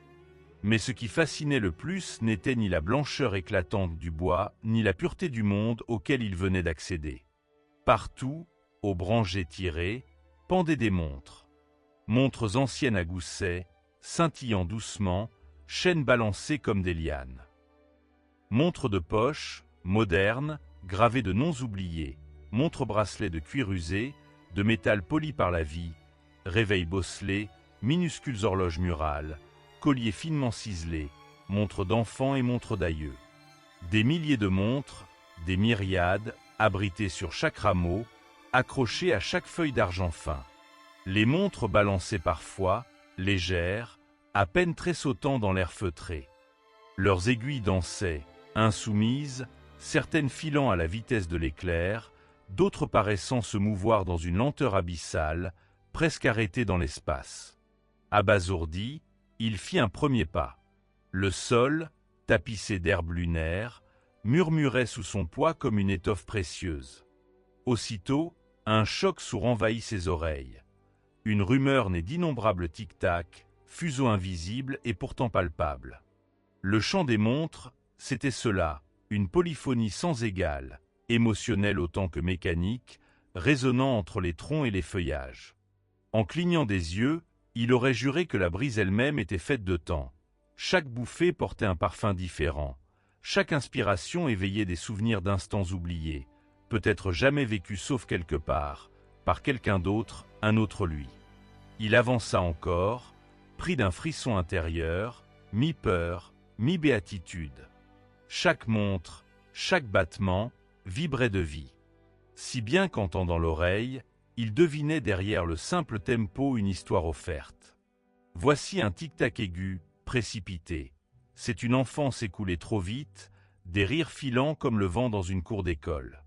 Plus loin, un battement assourdi, profond, d'une lenteur solennelle. Une vieillesse méditative, où les souvenirs s'étirent comme l'ombre du soir. Ici un trio de montres dépareillées tressait un motif complexe, entrelacé, dense, avec une urgence électrique. Guerre, fuite, retrouvailles, la pulsation fébrile des vies ballottées. Là, parmi les feuillages argentés, une montre à gousset doré s'arrêtait presque, son tic à peine soufflé. Naissance passée trop vite, souffle qu'on retient sans plus jamais l'expirer. C'était comme traverser une cathédrale d'émotions. La jubilation de l'enfance, la rage de la jeunesse, la lassitude de l'âge, la paix, la nostalgie, le regret. Chaque montre portait une empreinte, et étrangement, à mesure qu'il avançait, il lui semblait reconnaître, par à-coups, certains échos familiers. Peut-être avait-il jadis croisé le chemin de l'une ou l'autre de ses vies, ou bien était-ce son esprit qui, confronté à un mystère si absolu, tissait de subtiles correspondances entre lui et tout le reste du monde. Avançant sous la voûte miroitante, il dressa la tête en quête du sommet. Là, suspendue bien plus haut que toutes les autres, une montre émettait un martèlement puissant, grave, presque effrayant dans son uniformité. Le bruit marquait le passage du temps, oui, mais également son arrêt, sa reprise. Il portait en lui la trace de tous les commencements et de toutes les fins. C'était alors qu'il perçut autre chose, sous le champ émietté des centaines de vies. Une pulsation obscure, cachée sous les notes de surface, résistant à l'oreille distraite, comme le grondement silencieux du sang dans les veines par tant de grands silences. Il n'aurait su dire d'où cela venait, ni même si ce bruit était tout à fait réel. Pourtant, il le sentit sous sa peau, parcourant le sol, au tréfonds de lui-même. C'était le rythme du monde, du temps lui-même, un battement sourd et régulier. Là où les montres accrochées surgissaient, filaient, brûlaient, se suspendaient parfois, ce rythme souterrain restait immuable. Il n'en comprit pas le sens tout de suite, mais ressentit son pouvoir. Ou bien était-ce lui, ce centre? Sa propre présence avait-elle déclenché cette résonance? Se sentant subitement comme intrus, il ralentit, attentif au moindre bruissement. Mais le chant persistait, inaltérable pourtant changeant, comme la mer qui change tout en demeurant la mer. Il s'approcha d'un arbre, posa la main sur le tronc d'argent. Une fraîcheur vibrante afflua dans ses doigts, envoya à travers sa paume 1000 souvenirs fugitifs. Il ferma les yeux. Les montres autour de lui amplifièrent leur voix. Des images flottaient, des visages tournaient dans le halo argenté. Il vit une vieille femme, penchée sur une lettre jaunie, un enfant courant dans des herbes hautes, riant à gorge déployée, un homme jeune, assis devant une fenêtre pluvieuse. À chaque vision, la montre qui portait la mémoire correspondante s'illuminait fugacement, puis reprenait son éclat discret. Vers lui s'élevait la vague de toutes les existences, éternelles, inlassables, reliées par leurs battements propres. Il pensait alors à sa propre montre, glissée dans sa poche. Il la sortit, la porta au creux de sa main. Son tic-tac particulier, entêtant, dura un moment contre sa paume. La musique unique de son récit, la somme de ses jours. Il la leva, hésitant. Les autres montres semblaient percevoir sa présence, s'inclinant subtilement vers l'avant, s'arrêtant de balancer. Un silence naquit, minuscule. « Qui suis-je ici » balbutia-t-il. Le rythme profond bouleversa sa perception. Le temps ralentit, le sol se souleva, ou bien était-ce la fragrance du silence qui s'approfondissait. Il avança, la montre battant dans sa paume, jusqu'au pied du plus vieux, du plus vaste des arbres. Sur ses branches, un entrelac de montres entremêlées formait comme une porte, un seuil invisible n'attendant qu'un souffle pour s'ouvrir. Il approcha son poignet, sa montre suspendue maintenant à sa chaîne, et un souffle de vent traversa la clairière. Un par un, les battements prirent un autre rythme, se répondirent, s'ajustèrent. Et ce qui n'était qu'un chaos de pulsations solitaires devint une symphonie parfaite, un accord infini. Il ferma les yeux, submergé. Tout ce qu'il aimait, tout ce qu'il craignait, tout ce qui avait été et serait encore, passait dans le champ tissé par les abîmes d'argent. Le battement du temps prenait corps. Il sentait chaque seconde, chaque minute, chaque heure, non comme une fuite absurde, mais comme une vague porteuse, une promesse. Le passé ne s'effaçait pas, il restait là, inclus dans le rythme. Le futur n'était pas encore, mais déjà contenu, potentiel, dans chaque oscillation. Le présent, quant à lui, n'était autre que la jonction fragile où les montres chantaient tout ensemble, un instant parfait. Il leva les yeux, chercha ce qu'il venait vraiment trouver. La douleur d'avoir perdu, la peur de ne plus retrouver, s'apaisaient. Dans ce lieu, tout était perpétuel, rien n'était vraiment perdu. La montre battant dans sa main n'était qu'un miroir, reflétant tout ce qui avait précédé et ce qui suivrait. Un apaisement lourd coula dans ses membres, rare, précieux. Sa respiration s'allongea, longue et paisible. Puis, il sentit ce qui devait se produire. Le rythme profond, celui du monde, devint plus audible, effaçant peu à peu les autres sons. Lentement, à mesure que la pulsation grandissait, les montres ralentissaient leur propre chant. Les aiguilles freinaient, les chaînes cessaient de balancer. Une à une, les montres s'arrêtèrent, leur tic-tac résonnant encore dans le silence, comme une étoile dont la lumière continue même après la mort. Le dernier battement fut celui de sa montre. Il écouta le point final, un tintement cristallin, exhalé comme un dernier souffle, puis plus rien. Le silence envahit la clairière.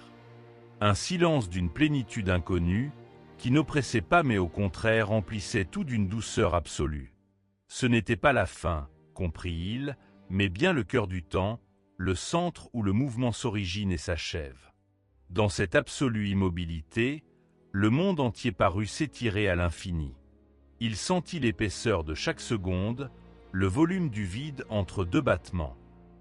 Là, dans cet arrêt parfait, il n'avait plus besoin de connaître la suite, ni même de revivre le passé. Il était là où tout commençait et finissait à la fois. Autour de lui, les montres restaient suspendues, figées mais vivantes, prêtes à reprendre leur chant si le monde l'exigeait. Il savait, désormais, qu'en chaque montre, en chaque battement, dormait cette paix, ce centre.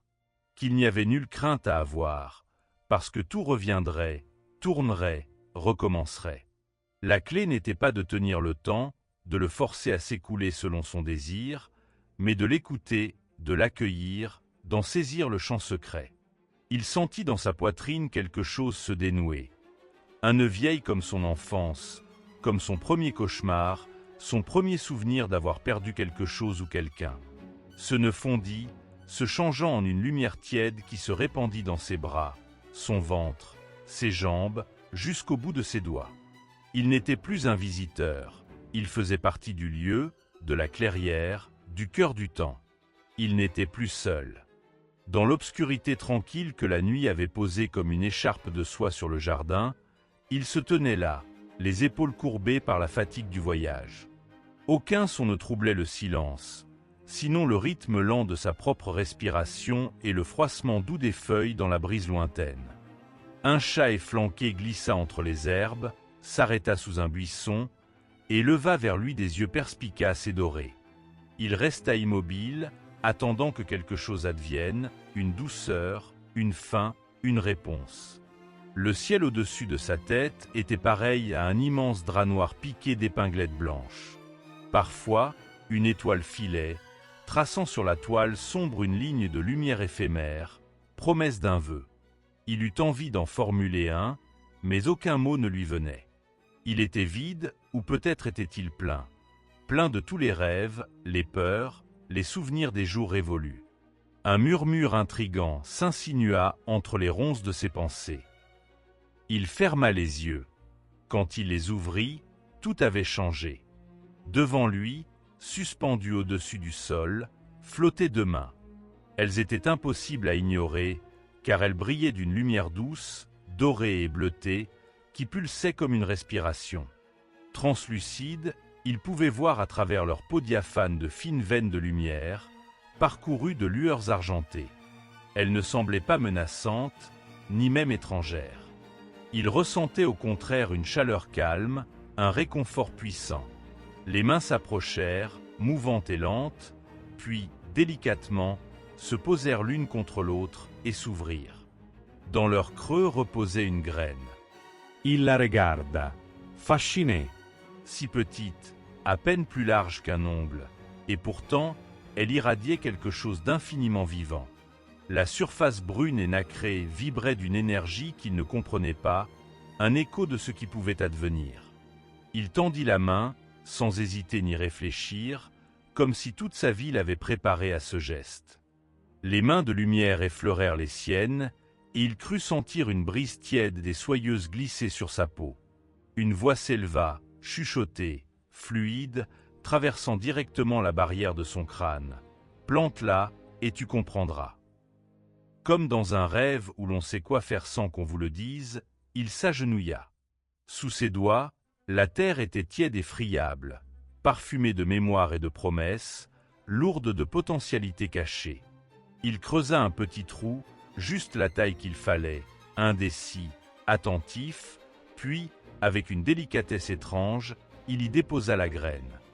Il sentit, au fond de la paume, un tressaillement, comme si la graine lui disait merci. Il rabattit la terre, épars, et lissa la surface, ému par la solennité de ce geste silencieux.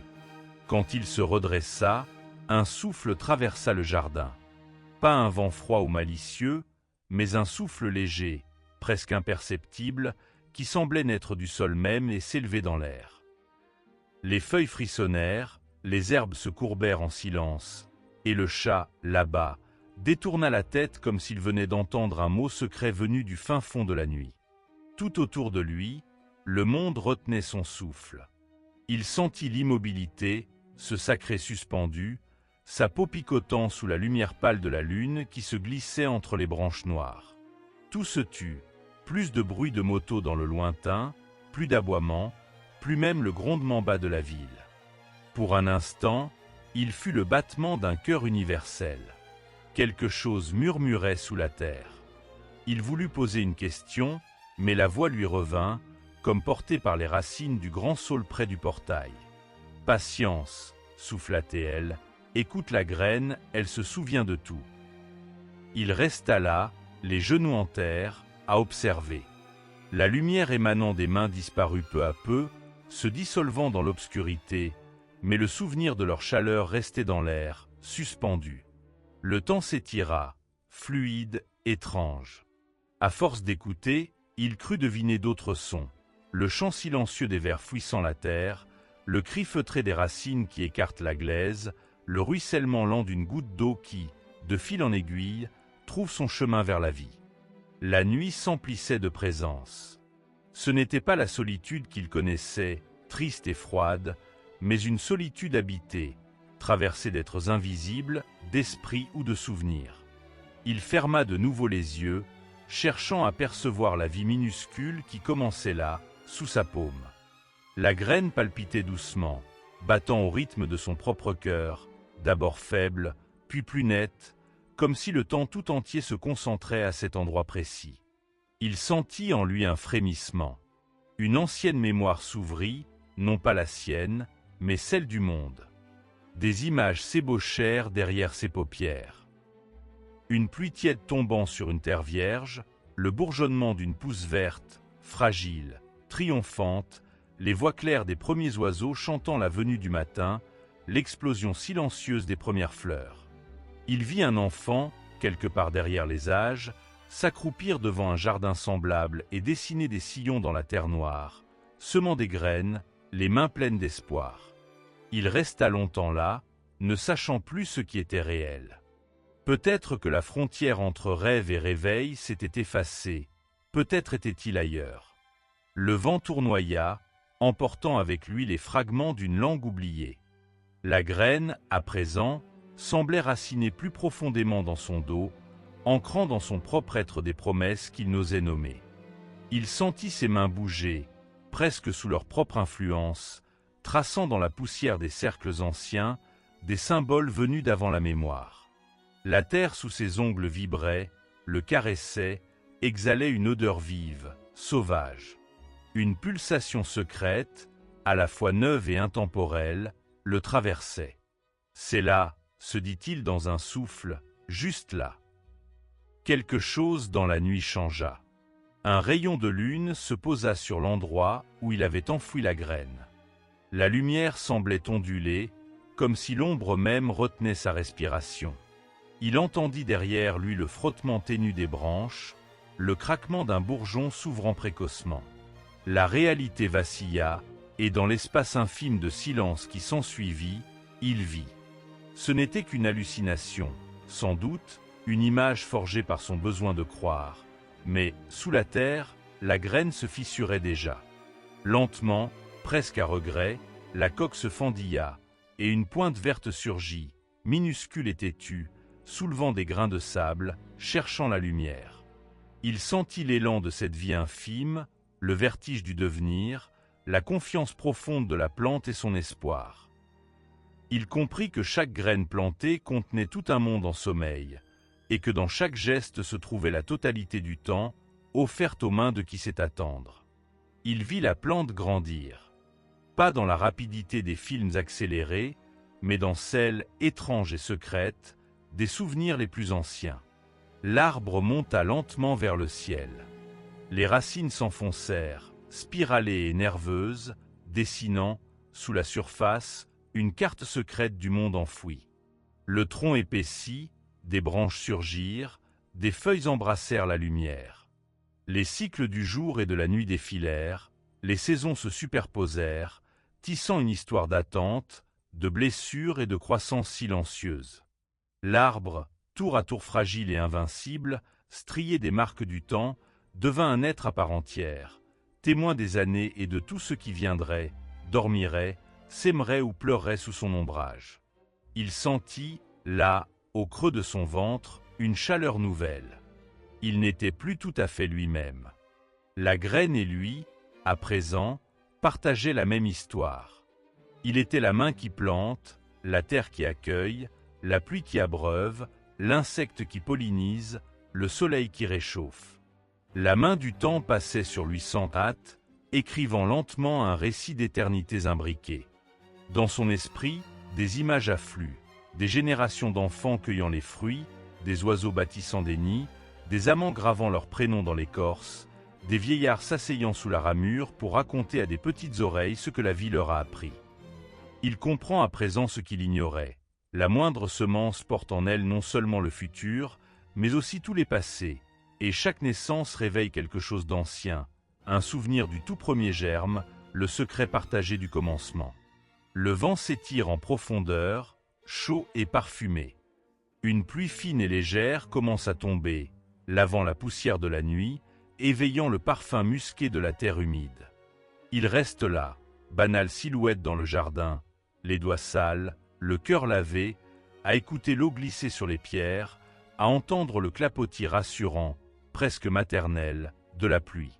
Son souffle se mêle à celui du monde, et il ferme doucement les yeux, apaisé. Quand il les rouvre, l'aube colore déjà le ciel de reflets roses et or. La fatigue le traverse comme une vague, lourde et douce à la fois. Il s'étire, hésite à se lever, puis reste là, assis dans la rosée, regardant l'endroit où il a planté la graine. Rien ne semble avoir changé. Un peu de terre fraîche, un cercle humide, rien d'autre. Pourtant, en lui, tout est différent. Il sent, au fil de ses veines, la sève lente et tenace de la patience, la densité d'un avenir à venir. Il se lève enfin, ramasse une motte de terre humide. Entre ses doigts, la vie palpite, secrète, indifférente à sa présence, mais curieusement complice. Une promesse, murmurée dans la lumière neuve, s'élève. Chaque chose a son temps, chaque main détient la clé d'un futur imprévu. La graine glissait entre mes doigts, à la fois familière et énigmatique. Elle était tout ce qui reste à un voyageur lorsqu'il a tout perdu, tout ce que l'on retrouve lorsqu'on n'attend plus rien. Sa surface douce et chaude vibrait faiblement, si faiblement que j'aurais pu croire rêver, mais je savais que c'était bien réel.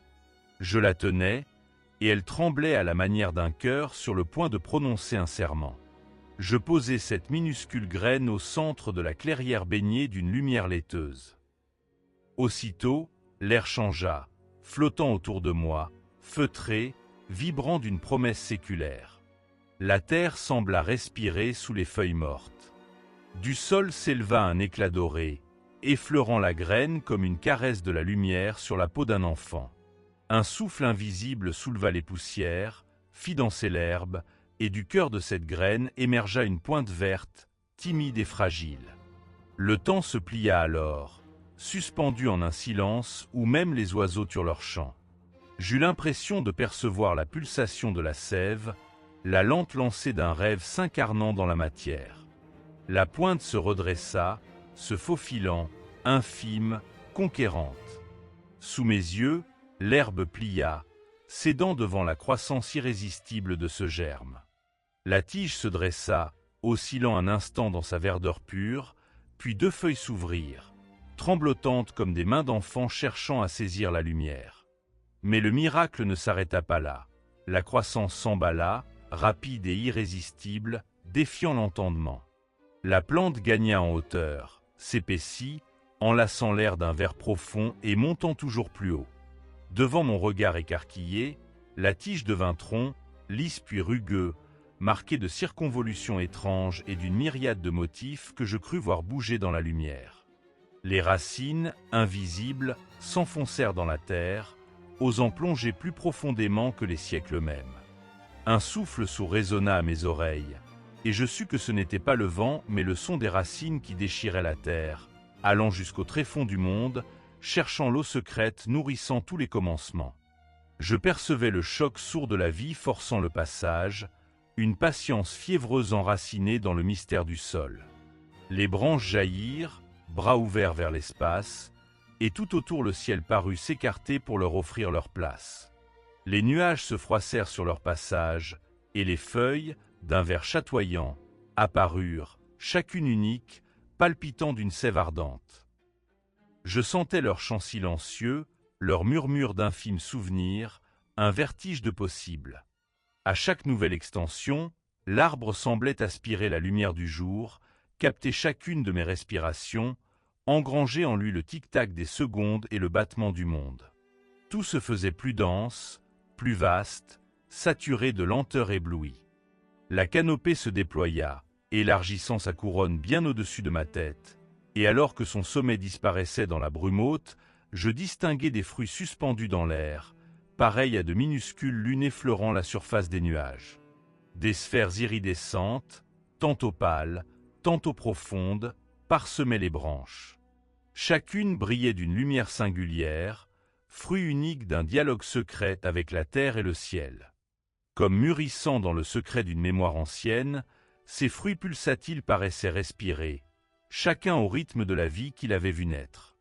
Je fus irrésistiblement appelé plus près. La moiteur de l'écorce sous ma paume, la résonance timide du vivant dans le bois, la chaleur diffuse qui émanait du tronc, tout me rappelait quelque chose, ou, plus précisément, quelqu'un. Un trouble m'envahit. Je connaissais cet arbre d'une façon impossible. Chaque éraflure sous mes doigts semblait épouser la carte invisible de mes propres lignes de vie, chaque creux et chaque bosse renvoyant à une histoire, une blessure, une joie. Levant les yeux vers les fruits, je tendis la main, happé par leur lumière fragile. Dès que mes doigts effleurèrent l'un d'eux, la réalité tout autour de moi se modifia, basculant dans un seuil d'étrangeté douce et familière. J'entendis la petite musique d'un rire et, brusquement, la scène jaillit, moi, enfant, assis sur un muret chaud sous le soleil, tenant dans la main un morceau de pain partagé avec un moineau effronté. Le sourire de l'oiseau, l'éclat joueur de ses yeux miroitants, la sensation du pain chaud, tout était là, intact, cristallisé dans ce fruit lumière. Lorsque je retirai ma main, le fruit palpitait toujours, comme si rien n'avait entamé la perfection de cet instant. Je poursuivis mon exploration. Un autre fruit, un peu plus haut, brillait sous une teinte d'aube mauve. À peine l'eus-je touché que je fus transporté dans la chaleur d'un soir d'été, la poussière dorée flottant dans l'air d'une chambre, la voix paisible de ma grand-mère murmurant une histoire, les yeux à demi fermés, un rêve de sangliers volants, d'abeilles dorées et de rivières de menthe. Je retrouvai le bercement de ses mots, la sûreté de ses bras. Chaque fruit, un monde. Un fragment de moi-même, sauvegardé, protégé. Alors, j'en vins à comprendre. L'arbre n'était pas né aujourd'hui, et pourtant, il ne cessait jamais d'être nouveau. Il avait toujours été là, en moi, patient, attentif, en veille sur les sentiers innombrables de ma vie. Il portait la mémoire de chaque souffle, de chaque pas, chaque nuance de joie ou de chagrin. Je fis le tour du tronc, effleurant l'écorce, à mesure, le sentiment d'intimité grandissait. Là, une large cicatrice tranchait l'écorce en deux, toute blanche et ourlée. Instinctivement, je portai la main à la légère entaille, vieille blessure sur mon genou. C'était le jour où, enfant, j'étais tombé sur le gravier en courant pour attraper un papillon azur. Le sang, la poussière, les larmes, le rire, le parfum du miel sur les doigts, tout refluait, vibrant dans la courbe du bois. Je ployais sous le poids de cette évidence. L'arbre, c'était moi. Chaque feuille, chaque tige, chaque fruit. Tout cela était le développement patient de mon existence, la somme de mes nés, de mes renoncements, de mes renaissances. Mes joies prenaient racine et grandissaient en cime.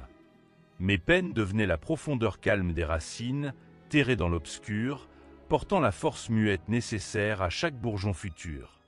Je m'adossais au tronc, happé par la fraîcheur tranquille qui s'en dégageait. La forêt, tout autour, semblait écouter, ou bien c'était l'arbre qui me prêtait son oui. Mes pensées se firent fugaces, dansantes, portées par le vent doux qui jouait avec les branches. Une feuille de l'arbre, tombée à mes pieds, émettait un éclat doré. À la porter entre mes mains, je sentis la douceur d'un matin après la pluie, la sensation du lit chaud, la simple assurance d'être vivant à cet instant précis. Je saisis alors l'évidence. Ce que je croyais avoir perdu n'était jamais parti. Chaque fragment d'instant, chaque battement léger de vie, demeurait inscrit dans la mémoire vive de cet arbre, en moi. Les fruits n'attendaient que d'être cueillis, à chaque fois que j'en ressentais le besoin. Oublier et se souvenir, c'était la même chose. Pousser de nouvelles feuilles, laisser d'anciennes tomber, nourrir en silence la sève éternelle. Je restai longtemps dans la lumière chaude, serrant dans la paume une feuille qui n'était ni différente ni identique aux autres. Simplement, elle était. J'écoutais le chant du vent caressant le feuillage et j'y perçus 1000 souvenirs minuscules.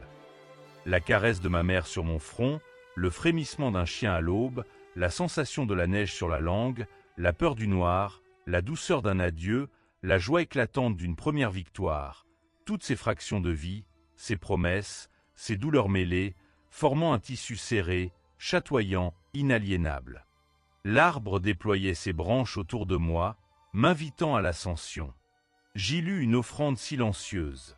Remonter le temps par les cimes, retrouver le passé par les feuilles, inventer l'avenir par les bourgeons.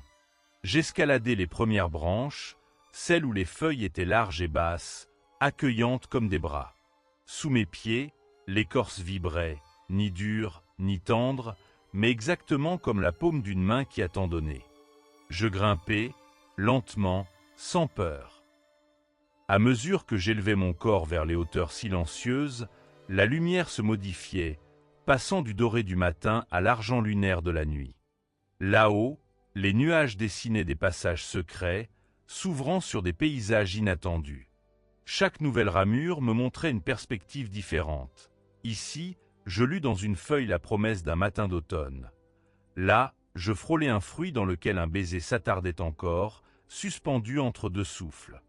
Dans le feuillage le plus tendre, je perçus la fatigue d'un long hiver, une tristesse ancienne venue loger dans un bourgeon timide.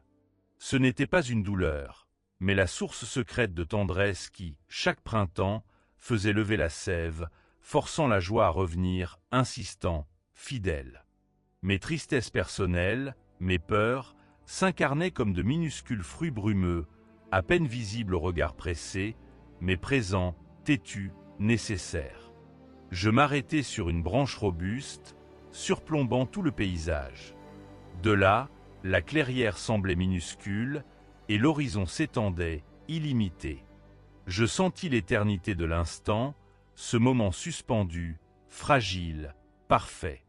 Le silence s'était posé sur lui comme une aile chaude, douce et rassurante, alors que le vent commençait tout juste à souffler. Il se tenait debout, sous les frondaisons impalpables du jardin, et sentait l'air jouer entre les branchages et glisser contre sa peau. Chaque brindille, chaque feuille semblait s'incliner dans le souffle nouveau, comme si le vent était venu saluer leur existence discrète. L'air, d'abord timide, devint soudain plus franc, autour de lui et à travers lui. Le jardin bougeait, léger, mouvant, mais doucement flou, se fondant dans une évanescence tranquille. Comme une buée matinale sur la vitre d'un rêve, chaque détail commença à se dissoudre, à s'éloigner de la netteté. Les couleurs s'effilochèrent en douceur. Le vert tendre de la mousse, le bleu pâle des fleurs, le doré du soleil tombant en filets mouvants, tout cela se fit nuage. Et lui, immobile, gardait les yeux à peine entr'ouverts, ne résistant pas au voile du sommeil ou du silence qui venait le cueillir. Juste avant de céder, il sentit une paix étrange, totale, qui perçait la lenteur de ses pensées. Le vent murmurait, portait des souvenirs, remuait doucement les images du jardin et les portait vers lui une dernière fois. Elles devinrent légères, s'enroulèrent autour de lui comme un parfum ancien, puis disparurent dans le souffle du vent. Alors il ferma les yeux. Le monde ne tourna plus. Il ne sombra pas, il glissa doucement, s'emplit, sur l'autre versant du rêve. Un temps indéfini, doux comme la laine, coula entre ses paupières fermées. Aucun bruit, aucun sursaut ne vint troubler la calme marée du silence. Puis, dans cette épaisseur chaude et sans contour, il sentit une fine lueur, un battement, quelque chose d'infiniment fragile, mais qui traversait toute la nuit, comme une étoile brève prise dans l'entrelacs du sommeil. Quand il rouvrit les yeux, l'aube n'était peut-être pas encore là, ou bien elle avait pris la forme d'une lumière si tendre et diffuse qu'on aurait pu la confondre avec le souvenir d'une caresse. Il était allongé dans son lit. Lentement, il se demanda s'il était rentré de lui-même, ou si quelque mystérieuse main l'avait porté jusque dans l'enveloppe rassurante des draps. La pièce était paisible, saturée de silence. Rien ne pressait, Rien n'appelait. Il restait là, immobile, parcouru d'une étrange certitude. Quelque chose avait changé. Il posa lentement la main sur sa poitrine, là où le cœur battait, tranquille, puissant, régulier. Mais ce battement-là, il le reconnut avec une surprise douce. Ce n'était pas seulement le sien. C'était comme si le bruit du monde, autrefois si lointain, s'était approché, avait fusionné avec le sien. Comme si son propre corps n'était plus qu'une frontière floue, perméable, entre lui et tout le reste. Il pouvait sentir, presque physiquement, la pulsation silencieuse de la terre sous le plancher, la vibration jeune du matin qui se tissait dans l'air. Au dehors, là où les feuilles frémissaient à peine, une marée de paix s'étendait à l'infini. Il inspira, longuement, lentement, jusqu'à sentir l'air remplir ses poumons, caresser ses côtes, s'attarder dans chaque fibre. Et à chaque inspiration, il avait l'étrange mais limpide sensation que quelque chose de plus vaste que lui, immense, sans âge, et pourtant domestique, l'habitait, se glissait en lui et repartait quand il expirait. Il gardait les yeux levés vers le plafond, puis les promenait lentement autour de la chambre. Les ombres du matin étaient posées sur les murs comme de grandes mains calmes. Il n'y avait aucune urgence, aucun bruit. Le temps, étrangement, avait cessé de filer. Jamais il n'avait ressenti le monde de cette façon. Chaque seconde paraissait, à présent, s'étirer, se gonfler de toutes ses possibilités, comme un fruit mûr. Il n'y avait plus de fuite, plus de course. Juste un instant, et puis un autre, chacun oscillant, aussi vaste que l'univers. Le tic-tac habituel, la fuite en avant des jours qui s'allongent puis retombent en cascade d'heures, tout cela semblait suspendu. Le temps ne coulait plus, il était là, vaste, ouvert, patient, avec lui. Il sourit, d'un sourire calme et profond. Rien ne semblait différent, au fond. Les mêmes rides d'ombre sur le mur, le même parfum du linge, la même lueur pâle dehors. Mais son cœur savait que tout avait changé. Chaque chose, si simple soit-elle, était transfigurée. Il voyait l'extraordinaire dans le plus banal des détails. Il se redressa, doucement, en veillant à ne rien troubler de cette harmonie nouvelle, à ne froisser aucune fibre de cet instant. Quand ses pieds touchèrent le parquet, il éprouva la fraîcheur du bois contre sa plante de pied comme un cadeau, une bénédiction tactile. Il s'accorda le temps de savourer ce contact, chaque sensation, jusqu'à la plus infime. Il avait le sentiment qu'il pouvait, s'il le voulait, rester des heures à écouter le bruit feutré de sa peau sur le bois, à sentir le lien minuscule mais inaltérable entre son corps et le vaste univers. Il marcha sans hâte vers la fenêtre. Les rideaux, fins comme une brume d'été, laissaient filtrer une lumière d'ambre, douce, qui baignait la chambre d'une chaleur tranquille. Il écarta un PAN pour jeter un regard dehors. Le jardin n'était plus visible, dissous dans la brume du matin. Mais il n'en éprouva aucune perte. Il savait, avec la certitude tranquille que donnent les choses vécues intensément, que le jardin était toujours là. Pas seulement caché sous la brume, pas seulement dissimulé par la distance ou le rêve, mais présent, vivant, à l'intérieur de lui, dans l'étoffe même de chaque seconde. Il setenait dibaut, respirant. Le souffle du vent, au dehors, venait mourir doucement contre la vitre, comme pour le saluer, pour lui rappeler que l'espace entre dehors et dedans n'était qu'un fragile écran. À chaque inspiration, il retrouvait la saveur du jardin, la paix vaste de ses allées silencieuses, les frissons dans les feuilles, les reflets bleus sur l'eau dormante. Il resta quelques minutes à observer le ciel teinté de rose et de gris, observant la danse lente des nuages. Rien ne bougeait, sinon le vent qui couvait la terre et ce flux paisible qui le traversait. Lorsqu'il se détourna de la fenêtre, il s'assit sur le bord du lit, les mains posées sur les draps frais. Il n'avait ni faim, ni soif, aucune pulsion qui le poussait en avant. Seulement une paix large, une invitation à s'abandonner au présent. Il comprit alors ce qui avait véritablement changé. Il n'était plus étranger à l'instant. Le temps ne l'écrasait plus, ne l'entraînait plus dans son tourbillon. Il était, enfin, au centre de la roue, là où tout est calme, silencieux, ouvert. C'était là, dans cette immobilité active, qu'il éprouvait le monde le plus intensément. Plus rien ne lui échappait. Il était ici, entièrement, à chaque souffle. Il laissa son esprit vagabonder, doucement, sans effort. Il sentit émerger, une à une, les images du jardin.